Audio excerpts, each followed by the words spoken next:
Next topic है हमारा provident fund. Provident का मतलब भविष्य और फंड का मतलब फंड से ही है, यानी कुछ अमाउंट से है जो हम सेव करते हैं। तो भविष्य के लिए जो आप सेव करके रखते हैं, एक फ़ंड बनाकर रखते हैं जो आपकी रिटायरमेंट के समय काम आएगा, या जब आप नौकरी नहीं कर रहे होंगे, या अगर आप प्री मैच्योर रिटायरमेंट ले लेते हैं, यानी कि टाइम से पहले रिटायर हो जाते हैं किसी वजह से, तो आपको ये पैसा जो है काफ़ी हद तक मदद करता है। ठीक है, तो प्रोविडेंट फ़ंड हमेशा एम्प्लॉय की हेल्प के लिए बनाया जाता है, फ्यूचर के लिए बनाया जाता है।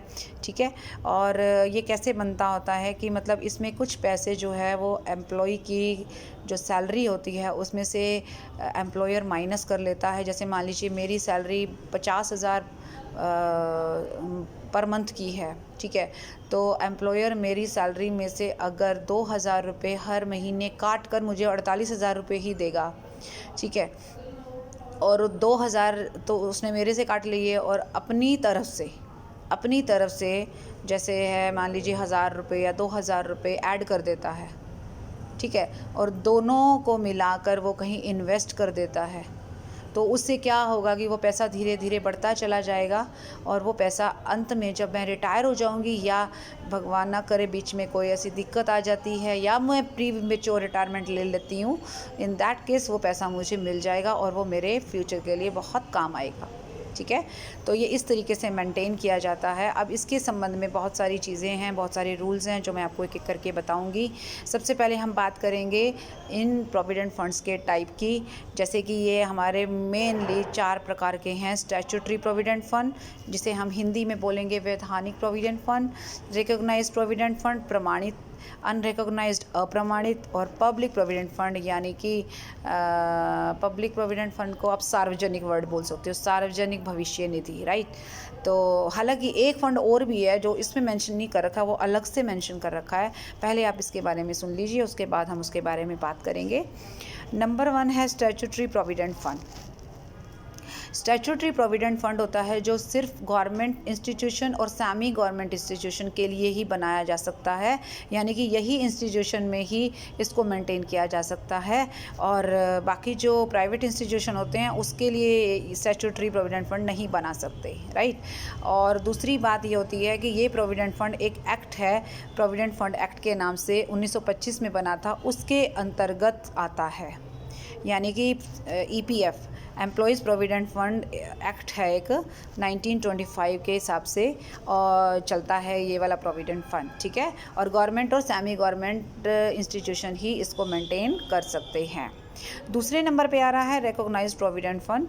रिकॉग्नाइज्ड प्रोविडेंट फंड वो फंड होता है जिसके ऊपर ये तो लागू है ही है, 1925 तो हो भी सकता है, लेकिन एक और ऑल्टरनेट इसको दे रखा है। अगर 1925 के अंतर्गत नहीं आ रहा, देन ये EPF एक्ट 1952 में आना चाहिए। अगर ये इसमें नहीं आता तो फिर ये हमारा रिकॉग्नाइज्ड भी नहीं है, ना ही स्टैट्यूटरी है।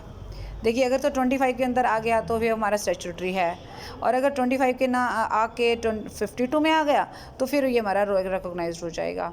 और ये प्रोविडेंट फंड वो है जो प्राइवेट इंस्टीट्यूशन वाले मेंटेन कर सकते हैं, और जैसे फैक्ट्री हैं, जैसे बिजनेसमैन है, और जितने भी कुछ बैंक्स होते हैं जिनको हम शेड्यूल्ड बैंक्स बोलते हैं। ठीक है, शेड्यूल्ड बैंक्स को शेड्यूल्ड बैंक क्यों बोला जाता है? उनकी पेड अप कैपिटल के हिसाब से उनको शेड्यूल्ड वर्ड का नाम दिया गया है। और बाकी जब सारे ऊपर हैं, देखो जैसे यूनिवर्सिटीज़ हैं, नेशनलाइज्ड बैंक्स हैं, वो सारे ऊपर हैं। ऊपर का मतलब स्टैट्यूटरी में आते हैं, मतलब गवर्नमेंट और सेमी गवर्नमेंट तो हमारे आ गए स्टैट्यूटरी में, और जो रिकॉग्नाइज्ड में आ गए हमारे सारे प्राइवेट इंस्टीट्यूशन। ठीक है, और ये वो प्रोविडेंट फंड है जो एक होता है प्रोविडेंट फंड कमिश्नर। ठीक है, प्रोविडेंट फंड कमिश्नर के द्वारा अप्रूव होता है, और या कमिश्नर ऑफ इनकम टैक्स इसके द्वारा अप्रूव हो सकता है। मतलब इसकी एक कंडीशन यही है कि कमिश्नर ऑफ इनकम टैक्स के अंतर्गत अप्रूव होना ही चाहिए, तभी ये रिकॉग्नाइज्ड होगा। जैसे मतलब रिकॉग्नाइज का मतलब क्या होता है कि जिसको किसी ने अप्रूव कर रखा है, और वो किसी ने कोई अरे गरे बंदे ने नहीं, वो इनकम टैक्स डिपार्टमेंट के कमिश्नर ने अप्रूव किया हो तो वो रिकॉग्नाइज्ड में आएगा, वरना वो अनरिकॉग्नाइज्ड बन जाएगा। ठीक है, फिर से बता रही हूँ, स्टैट्यूटरी आ गया 1925 के हिसाब से, 1952 के हिसाब से ये आ गया, और चीफ कमिश्नर और प्रोविडेंट फंड कमिश्नर या फिर जो आपका क्या बोलते हैं चीफ कमिश्नर ऑफ हमारा इनकम टैक्स, चीफ नहीं सिर्फ कमिश्नर ऑफ इनकम टैक्स। देखिए इनकम टैक्स डिपार्टमेंट में दो लोग बड़े मेन होते हैं, एक होता है चीफ कमिश्नर और एक होता है कमिश्नर। तो जो हमारा रिकॉग्नाइज्ड प्रोविडेंट फंड है या तो चीफ कमिश्नर से या कमिश्नर से अप्रूव हो, 1952 में आ रहा हो तो ये रिकॉग्नाइज हो जाएगा और ये प्राइवेट इंस्टीट्यूशन पर लागू होगा, ठीक है।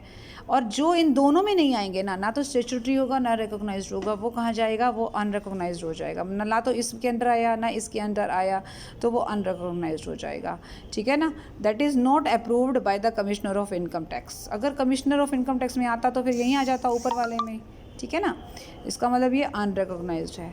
ये भी प्राइवेट सेक्टर के द्वारा बनाया जा सकता है। ऊपर वाला तो प्राइवेट सेक्टर ने बनाना ही है, लेकिन ये नीचे वाला अनरिकॉग्नाइज जो प्रोविडेंट फंड है वो भी प्राइवेट सेक्टर ही बना सकता है, कोई भी गवर्नमेंट इंस्टीट्यूशन या सेमी गवर्नमेंट इंस्टीट्यूशन उसको नहीं बना सकता है। फिर आ जाता है पब्लिक प्रोविडेंट फंड।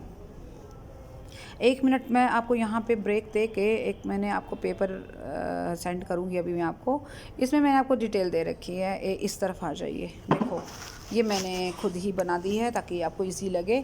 SPF मतलब स्टैट्यूटरी प्रोविडेंट फंड, ये शॉर्टकट में लिखा है एम्प्लॉयज़ प्रोविडेंट फंड 1925 के अंदर आएगा। गवर्नमेंट और सेमी गवर्नमेंट इंस्टीट्यूशन ही बना सकते हैं इसको, राइट। दूसरे नंबर पे आ रहा है RPF यानी कि रिकॉग्नाइज्ड प्रोविडेंट फंड। और रिकॉग्नाइज्ड जो प्रोविडेंट फंड है वो हमारा या तो आएगा एम्प्लॉयज़ प्रोविडेंट फंड एक्ट 1952 के अंतर्गत और अप्रूव्ड होगा हमारा चीफ कमिश्नर या कमिश्नर ऑफ इनकम टैक्स के अंतर्गत, ठीक है। और ये प्राइवेट इंस्टीट्यूट ही बना सकते हैं। थर्ड नंबर पे आ रहा है हमारा अनरिकॉग्नाइज्ड प्रोविडेंट फंड और that is approved by provident fund commissioner, लेकिन ये chief commissioner of income tax के द्वारा अप्रूव नहीं है, ठीक है। सो ये आपको तीनों क्लियर हो गए, SPF, RPF and UPF, okay. उसके बाद आ रहा है हमारा PPF that is public provident fund. Public provident fund जो होता है वो उसके बारे में अब बात कर लेते हैं। ये प्रोविडेंट फंड जो होता है वो कोई भी व्यक्ति बना सकता है, यानी कि इसमें ये ज़रूरी नहीं है कि आपको एम्प्लॉई है, अदर देन एम्प्लॉई भी जो है बना सकता है, राइट। इसमें मैंने बहुत सारी चीज़ें लिखी हैं, मैं आपको पहले यहाँ क्लियर करती हूँ फिर मैं आपको वहाँ लेके जाती हूँ। जैसे 500 रुपये से लेकर 1.5 लाख रुपए तक आप इस प्रोविडेंट फंड में डाल सकते हो। अभी पहले मैं इसको बता देती हूँ कि ये बनाना कैसे है। जैसे मान लीजिए मैं अगर जॉब नहीं करती, अभी तो मैं जॉब करती हूँ ना, तो इसके लिए मेरे को इसकी ख़ास ज़रूरत नहीं है।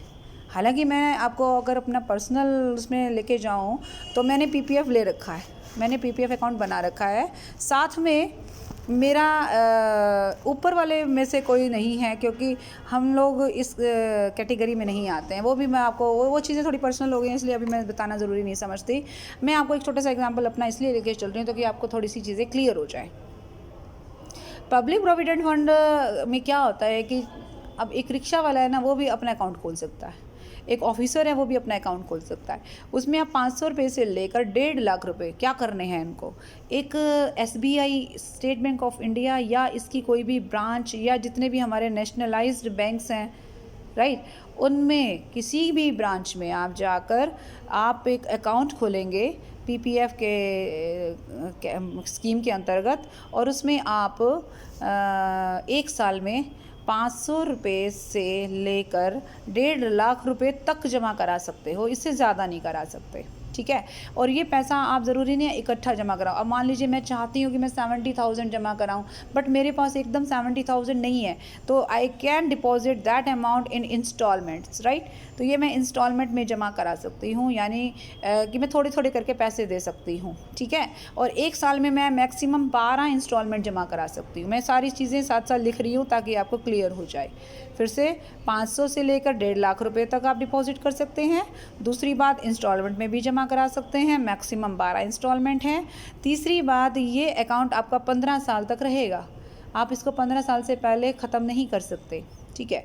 हाँ, इन केस डेथ के केस में तो ये पैसा आपको फिर वो तो अकाउंट बंद ही हो जाएगा, जब बंदे की डेथ ही हो जाएगी तो अकाउंट बंद हो जाएगा और ये सारा पैसा लीगल नॉमिनी या विडो को या जो भी उसका नॉमिनी होगा ऑब्वियसली उसको मिल जाएगा।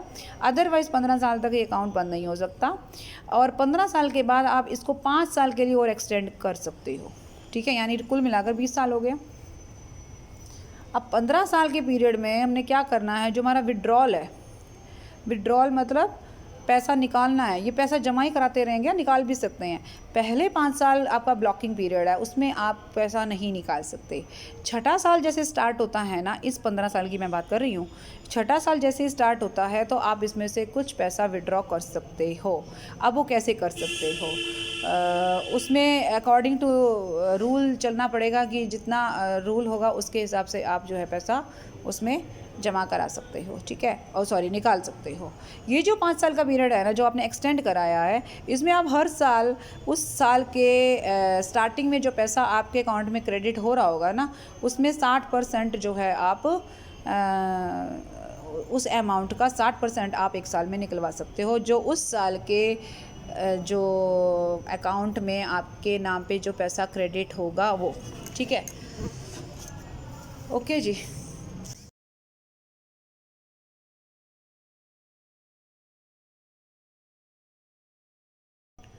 अब उसके बाद आ रहा है कि डिपॉजिट कहाँ कराना है, मैंने आपको बता दिया, एसबीआई की ब्रांचेस में या नेशनलाइज्ड बैंक्स में, ठीक है। और आप अकाउंट एक बार में एक ही खोल सकते हो, एक बार में एक से ज़्यादा अकाउंट नहीं खोल सकते। एक पर्सन या तो अपने नाम से खोलेगा या अपने माइनर चाइल्ड के नाम से खोल सकता है, और एक पर्सन एक ही अकाउंट खोल सकता है एक बार में, ठीक है। वो मैंने आपको क्लियर कर दिया। चलिए जी, अब वापस वहीं आ जाते हैं, हम कहाँ थे, we were on that topic which is public provident fund. हाँ, ये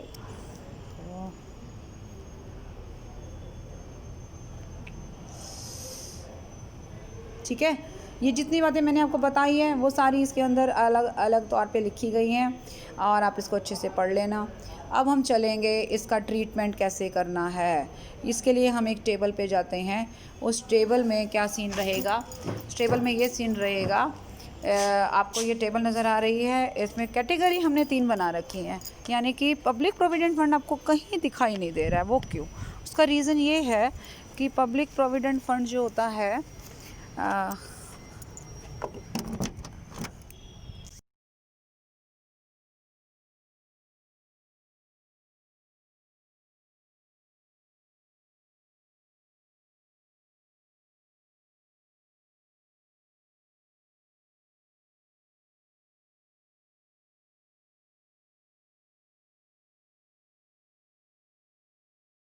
तीन कैटेगरी जो बना रखी हैं वो हैं, एक स्टैट्यूटरी प्रोविडेंट फंड, एक हमारी है रिकॉग्नाइज्ड प्रोविडेंट फंड और एक है हमारी अनरिकॉग्नाइज्ड प्रोविडेंट फंड, ठीक है। तो अब ये जो 3 कैटेगरी हैं, इसमें सबसे पहले हमने स्टैट्यूटरी प्रोविडेंट फंड के बारे में बात करनी है। स्टैट्यूटरी प्रोविडेंट फंड जो है, जिसके बारे में आपको क्लियर कर ही दिया मैंने पहले ही, वो क्या चीज़ थी, वो ये था कि जब भी हमने ये, अगर हम मान लीजिए सरकारी संस्था में हैं और हमने एक प्रोविडेंट फंड बनाया है, ठीक है। अब उसमें ये मैं देखो, आप देखोगे ऑन कंट्रीब्यूशन, यानी जो पैसा मैंने अपनी सैलरी में से कटवाया, एक वो पैसा जो एम्प्लॉयर ने कंट्रीब्यूट किया, फिर जो इंटरेस्ट हो जाएगा उस पैसे, दोनों के पैसे के ऊपर इंटरेस्ट, मेरे वाले पैसे पर इंटरेस्ट और एम्प्लॉयर के पैसे पे इंटरेस्ट, ठीक है ना। हाँ, इंटरेस्ट मैंने इसलिए आपको एक जानकारी के लिए अलग अलग लिखा है, असल में इंटरेस्ट तो एक ही होएगा, दोनों पैसों को इकट्ठा ही तो इन्वेस्ट करेंगे ना, अलग अलग नहीं करेंगे। इंटरेस्ट एक ही जगह आएगा, लेकिन मैंने सिर्फ आपको कुछ चीज़ें समझानी है इसलिए मैंने अलग अलग लिखा है, ठीक है। स्टैट्यूटरी प्रोविडेंट फंड में आएंगे जब, अब मैं आपको उसी पेज पे लेके जाऊँगी, यस इस पर आ जाएंगे, आइए इसके ऊपर। स्टैट्यूटरी प्रोविडेंट फंड में अगर आप हो, मतलब आप एम्प्लॉई हो, स्टैट्यूटरी प्रोविडेंट फंड में हो, आपकी सैलरी में सिर्फ आपका कटा हुआ कंट्रीब्यूशन ही ऐड होगा। मान लीजिए मुझे सैलरी 50,000 मिल रही है, 2,000 उसने काट दिए हैं, तो मेरी सैलरी में 50 ही दिखाएंगे, 48 नहीं दिखेंगे, कारण वो 2,000 अल्टीमेटली मुझे मिलने हैं, इसलिए सैलरी में वो 2,000 भी ऐड होंगे, यानी टैक्सेबल होगा 50,000। अनरिकॉग्नाइज्ड प्रोविडेंट फंड की बात करें, उसमें भी सेम केस रहेगा, ऑन कंट्रीब्यूशन, यानी आपने जो कंट्रीब्यूट किया है ना, जो 2000 रुपये, वही ऐड होगा। जो आपके एम्प्लॉयर ने कंट्रीब्यूट किया या जो आपका क्या बोलते हैं जो इंटरेस्ट है वो ऐड नहीं होगा, आरपीएफ में आ जाते हैं। रिकॉग्नाइज्ड प्रोविडेंट फंड में अगर आप वो हो तो ऑन कंट्रीब्यूशन, एक तो आपने जो कंट्रीब्यूट किया है वो, प्लस एम्प्लॉयर का जो कंट्रीब्यूशन, अगर एम्प्लॉयर ने आपकी सैलरी के 12% से ज़्यादा कंट्रीब्यूट किया है तो ऐड होगा, वरना नहीं होगा। ये मैं आपको न्यूमेरिकल में अच्छे से समझाऊंगी, फ़िलहाल इतना याद रखिए। आपका खुद का कंट्रीब्यूशन जो 2000 आपने कटवाए, एम्प्लॉयर ने मान लो 2000 कटवाए, 2000 डाले हैं, लेकिन वो 2000 आपकी सैलरी के 12% से ज़्यादा बनते हैं। मान लीजिए सैलरी का 12% बनता है मेरा 1500 और एम्प्लॉयर ने दे दिए 2000, तो 500 रुपये उसने एक्स्ट्रा जमा करा दिए ना, वो 500 रुपये भी ऐड हो जाएंगे। प्लस फिर उन दोनों का जो इंटरेस्ट होगा, मेरे वाले पैसे पे और तुम्हारे वाले पैसे दोनों पे, यानी कि 2000 प्लस में 2000, 4000 हो गए ना, उन दोनों का इंटरेस्ट मान लीजिए आ जाता है 500 रुपये, और रेट ऑफ इंटरेस्ट जो है उसके ऊपर लग जाता है मान लो 10%। जबकि मुझे कहा गया है अगर 9.5% से ज़्यादा इंटरेस्ट मिले ना उस पैसे पे, उतना एक्सेस अमाउंट आप अपनी सैलरी में ऐड कर लेना, वो आपके लिए टैक्सेबल है। फिर से आ जाइए, अगर आरपीएफ में हो आपने जो 2000 कटवाई वो ऐड कर दो। आपके एम्प्लॉयर ने अगर सैलरी के 12% से ज़्यादा कटवाए हैं तो वो एक्सेस अमाउंट ऐड कर दो। अगर दोनों के पैसों पर जो इंटरेस्ट लगा है वो 9.5% के रेट से ज़्यादा लगा है तो वो भी ऐड कर दो। इन सब को ऐड करने के बाद आपकी सैलरी जुड़ेगी। पीपीएफ में आ जाएंगे। पीपीएफ में जो भी पैसा मैं लगाती हूँ, मैं अकाउंट में जमा कराती हूँ, वो कहीं पे शो नहीं होगा, किसी सैलरी अकाउंट में नहीं होगा, किसी भी हेड में नहीं जाएगा। ठीक है, ये पढ़ना ज़रूरी है, लेकिन इनकम टैक्स के पॉइंट ऑफ व्यू से पीपीएफ का कोई रोल नहीं है। नेक्स्ट चीज़ है अप्रूव्ड प्रोविडेंट फंड। जो अप्रूव्ड सुपर एन्युएशन प्रोविडेंट फंड होता है, ये भी जस्ट लाइक दूसरे प्रोविडेंट फंड्स की तरह ही होता है, बट इसका भी कोई ख़ास सैलरी में रोल नहीं होता है। ये जो होता है कि आपकी सैलरी में कहीं ऐड नहीं होगा। ठीक है, अब आपको वापस लेके चलते हैं हम यहाँ इस टेबल पर जो बातें लिखी गई हैं वही बातें मैंने आपको अलग से टेबल बनाकर समझा दी हैं। ऑन कंट्रीब्यूशन, फिर एम्प्लॉयर्स कंट्रीब्यूशन, ये देखो, ये आप ध्यान दोगे तो ये सारी चीज़ें यहाँ लिखी हुई हैं। फिर हमारा हो गया unrecognised provident fund. Public provident fund यहाँ नहीं है, अप्रूव्ड नहीं है, कारण कि उन दोनों का सैलरी के साथ कोई लेना देना नहीं है। अब ये वाला टेबल फ़िलहाल आप छोड़ दीजिए, जो ये वाला टेबल है हमारा, ये नीचे वाला मैंने क्रॉस किया हुआ, ये अभी काम का नहीं है हमारे। नेक्स्ट आ जाइए अप्रूव्ड सुपर एनुएशन फ़ंड। ये सुपर एनुएशन का मतलब वही होता है जब आप रिटायर हो जाते हैं, उस टाइम की बात कर रहे हैं। तो ऐसा फ़ंड जो अप्रूव्ड है या सरकार की किसी पॉलिसी के अंदर अप्रूव होना चाहिए, यानी कि chief commissioner of income tax के द्वारा अप्रूव होना चाहिए, और ये डेथ के समय या रिटायरमेंट के समय मिल जाता है। और इस पैसे जो भी पैसा ये मिलता है वो मेरे सैलरी हेड में नहीं जाता है, वो मेरा नॉन टैक्सेबल होता है। जैसे डेथ पर मिल गया आपको, या आपको ये पेंशन के तौर पे भी मिल जाता है। इसी पैसे को ना थोड़ा थोड़ा करके आपको हर महीने भी दे सकते हैं पेंशन के रूप में, वो भी। या फिर आपकी एक एनपीएस होता है नेशनल पेंशन स्कीम। तो इस स्कीम में भी आप ये पैसा अगर डाल देते हो तो भी आपको ये पैसे को कहीं पे भी सैलरी में डालने की ज़रूरत नहीं है। फिलहाल आपको सिर्फ इतना याद रखना है, अप्रूव्ड सुपर एनुएशन फ़ंड भी रिटायरमेंट या डेथ के समय मिलता है, और ये चीफ कमिश्नर द्वारा अप्रूव्ड होता है, और इससे जो भी पैसा हमको मिलता है या हम कटवाते कहीं नहीं है, ये एक तरह से इंडिपेंडेंट ही होता है। तो इस पैसे को मैं कहीं पे भी सैलरी में ऐड नहीं करती हूँ। बाकी का रहेगा ये वाली चीज़ें, ये फ़िलहाल हम छोड़ेंगे क्योंकि इसका अभी हमारा कोई काम नहीं है। तो आज हमारा जो टॉपिक था वो था, एक तो प्रॉफिट्स इन लिeu ऑफ सैलरी का, और दूसरा था हमारा प्रोविडेंट फ़ंड का। तो आई होप कि आपको अच्छे से समझ में आ गया होगा, और आपको मैं ये पिक्स भेज दूँगी। ठीक है, उसके हिसाब से आप फिर अच्छे से और देख लीजिएगा, राइट। उसके बाद हमारा अब एक ही टॉपिक और रह गया है, नहीं, 2 टॉपिक रह गए हैं। एक तो हमारा रह गया है परक्विजिट्स का, और दूसरा रह गया है हमारे डिडक्शंस का। ये दोनों फिर हम बाद में करेंगे। Okay, bye bye, take care.